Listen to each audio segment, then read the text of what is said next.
Hi everyone, welcome to your Monday math lesson. We are going to start with our 4 mental maths questions and having a go at telling the time on the clock face. In a moment, pause the video, give yourself 30 seconds, and then we will go through the answers. Pause the video now. Question number 1. What percent is shaded in?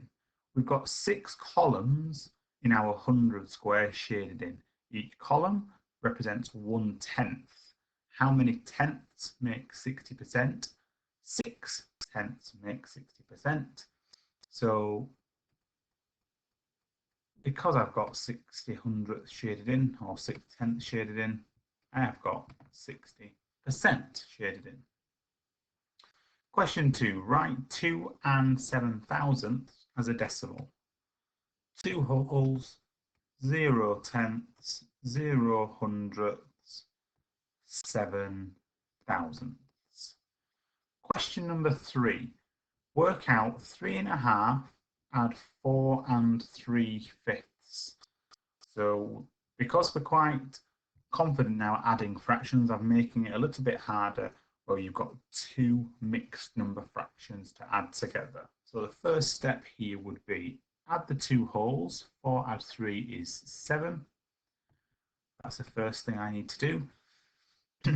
Don't forget that at the end, because we're going to now add the fractions together and then get our second answer and add it to the first answer, which I've done in red there. So we're going to do 1/2 add 3/5. So I need to find a common denominator. 2 isn't a factor of 5, so 5 can't be my common denominator. What number could I use that appears in the 2 times table and in the 5 times table? You could have written your multiples out, 2, 4, 6, 8, 10, or you and done the same for 5, 10, or you might have spotted straight away that the multiple that I could use that's common to both times tables is 10. How do I get from 2 to 10? I times by 5, so I do the same to my numerator. 1 times 5 would give me 5. How do I get from 5 to 10? I times by 2. Do the same to my numerator. Would give me 6. 5 tenths add 6 tenths would give me 11 tenths in total. If I was going to convert that to a mixed number, how many wholes could I make? If I had 11 tenths, I could make 1 whole with 1 remaining tenth left. Add my 2 answers. Remember my answer at the beginning, my 7 and my 1 and 1/10 would give me the answer 8 and 1/10. Don't worry if that was quite difficult. As I've said, that's going to be a focus for us when we get back to school to get us ready for year 6 fraction work. If you are on your way or you got part of the way, well done. We'll do more practice, as I say, when we're back. Question number 4. Which angle is an obtuse angle? We haven't done much work on angles yet in year 5, although you will have looked at acute, obtuse and right angles in year 4. An obtuse angle, if you remember rightly, is an angle that's bigger than 90, so bigger than a right angle, but less than 180. So the 4 angles I have here, which of the 4 angles fall within 90 degrees and 180 degrees? It is 137 degrees. Last thing to do here before we move on is the time on the clock face. The time that is showing on the clock face is 2 minutes past 10. 2 minutes past 10 is the time there. Let's begin our lesson this morning. The WALP says percentages as fractions and decimals. So we're going to have a look at a 100 square to start us off with. My 100 square on the screen here has 50 out of the 100 squares shaded in, which as a fraction would be 50 hundredths, or 50 over 100, which is the same as a half. Half are shaded, half are not shaded. You can see that quite clearly. 50 over 100 is the same as 5 tenths. If you think back to our tenths lesson, we said each column or each row completely shaded in is 1/10. Here I've got rows shaded in. I've got 1 row, 2 rows, 3 rows, 4 rows, 5 rows. So yes, it's showing 50 hundredths, but that's equivalent to 5 tenths, as you can see using the 100 square. 5 tenths written as a decimal would be 0.5, 0 whole square shaded in, and 5 tenths of another square shaded in, which is what this is showing. 50 hundredths, 5 tenths, 0.5, or 50%. That's how I'd represent the coloured or the shaded in section in various different ways. Remember, we said percent means out of 100, parts per 100. So 50 parts of my 100 square are shaded in. That's what percentage means. Let's take a look at a second example. This time, I'm going to once again use 100 square. Let's just make it a bit bigger. This time, 35 of my 100 squares are shaded in. 35 hundredths. 35 over 100 written as a fraction. This, written as a decimal, would be 0.35. Remember, the 3 here is in the tenths column. It's representing how many full tenths have we got, which are these 3 rows here.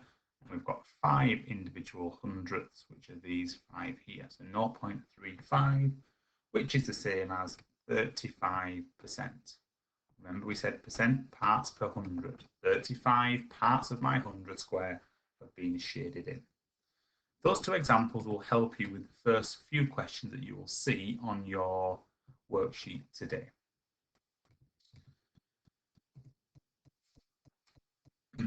In this example, we are going to have a look at comparing a percentage and a fraction. So we're going to have a go at trying to compare 42%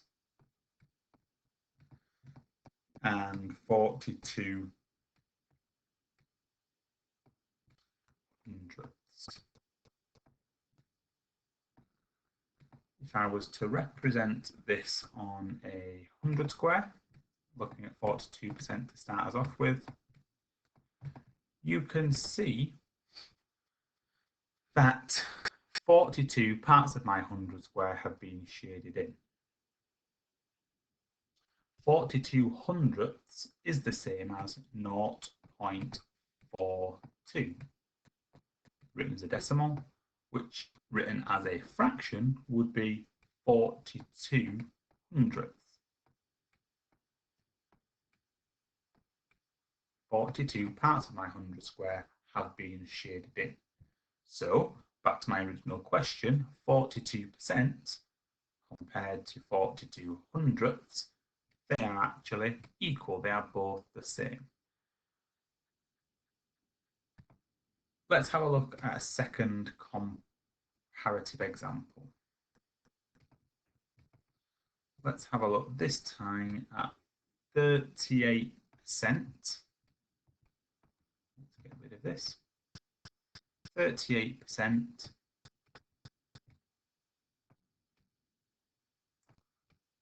We're going to compare 38% to 52 hundredths.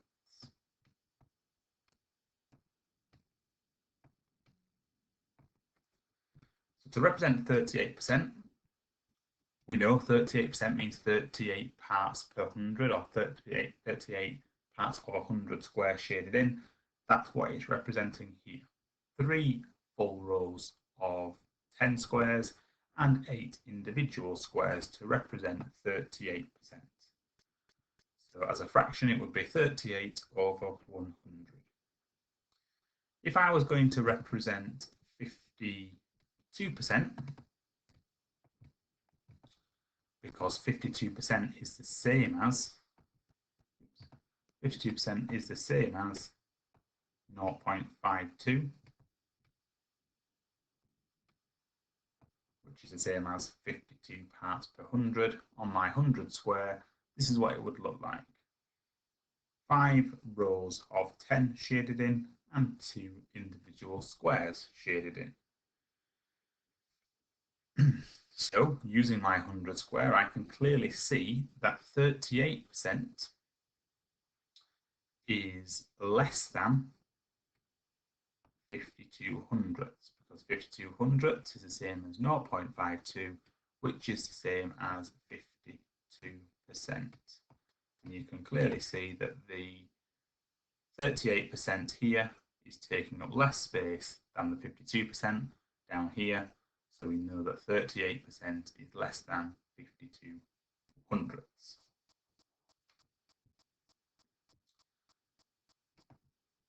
Last thing we're going to have a little look at. Let's get rid of all of this.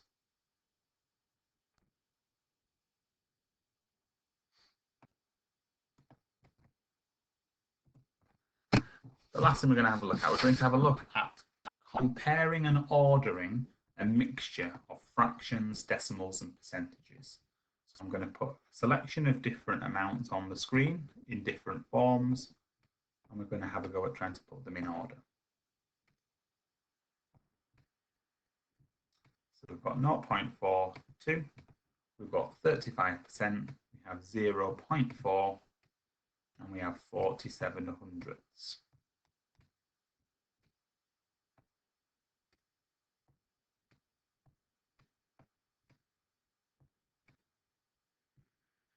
I want to put them in order from smallest to largest, also referred to as ascending order, ascending a mountain, low to high, smallest to largest.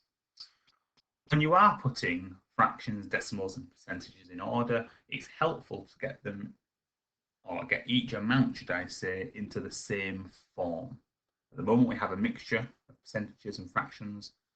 Decimals, it's often useful to put them into the same form to help us do this nice and accurately. For this example, and for your questions today, I would suggest that you convert them all into decimals to help you order accurately. Nice and helpfully, the first one is already in decimal form, so I don't need to do anything to it. I can just write it out as it appears. 35%, 35 parts per 100, would be written as 0.35. 0.4 can be or remain as it is. You might want to put a 0 after the 4, so each of your values has 2 numbers after the decimal place. 0.4 or 4/10 is the same as 40 hundredths. So 0.4 and 0.40 both represent the same value. Finally, 47 hundredths, or 47 over 100, because it's parts per 100, I can write it as a decimal, 0.47. Now I've got all of my values in the same form, it makes it much easier to be able to then put them into an order.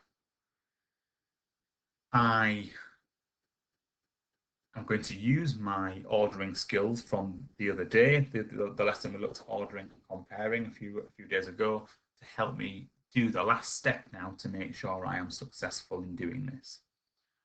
Whenever I am ordering or comparing, I'm always looking at the highest value column first, if you remember. In this example, or in these examples, the highest value column is the ones column. The further to the left you go, the higher the value, remember. They all have 0 in the ones column. So when that does occur, you always have to then go to the next highest value column, which in these examples is the tenths column. I've got a 4 here, I've got a 3 here, I've got a 4 here, I've got a 4 here. So one of my values, 0.35,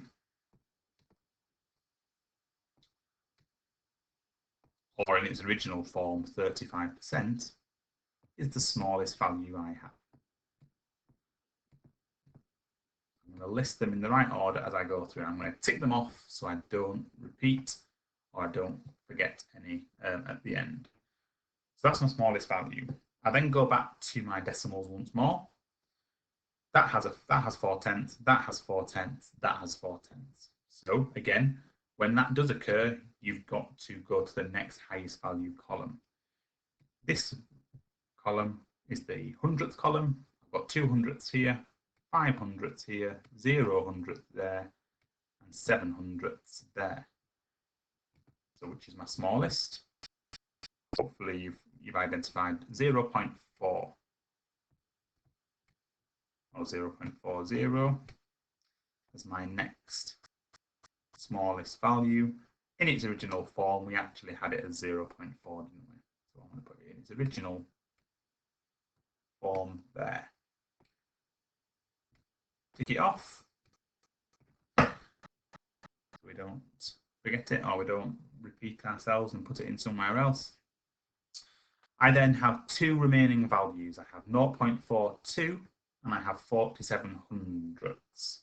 If I look at my 100th column again, I'm looking for the smallest value. 200ths here, 700ths here.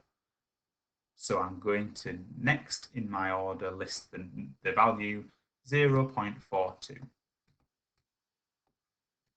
Or in its original form, it was exactly that, wasn't it? It was 0.42. It can remain the same. Tick it off, and then finally 0.47, or in its original form, 47/100ths. Tick it off, and we're done. So that will help you with the final few questions on your worksheet today. Don't forget, whenever you get asked a question about putting them in order, you can use this method here of converting them all to the same form, like I've just said. But when you come to put your final answer in, the values will need to be given in their original form. That's why I've done two lists here. This list, where they were all decimals, helped me do it nice and easily using my comparative skills. But the actual answer in ascending order for these values would be this here: 35%, 0.4, 0.42, and 47/100ths. Always give the values at the end in the correct order in their original form. Have a go at the questions now that are attached with this video and email in your answers. Good luck, and we'll see you tomorrow.